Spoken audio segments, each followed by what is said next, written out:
Praise the lord. Good morning. ఈరోజు దేవుని వాగ్దానము యెషయా గ్రంథము 62వ అధ్యాయము 8వ వచనము. నిశ్చయముగా ఇకను నీ ధాన్యమును నీ శత్రువులకు ఆహారముగా నేను ఇయ్యను. ఆమెన్.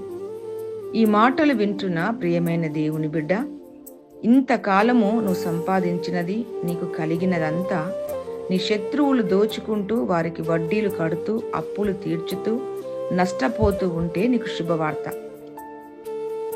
ఇక నుండి నీ ధాన్యము నీ శత్రువులకు ఆహారంగా నేను ఇయ్యను అని దేవుడు వాగ్దానం చేస్తూ ఉన్నారు.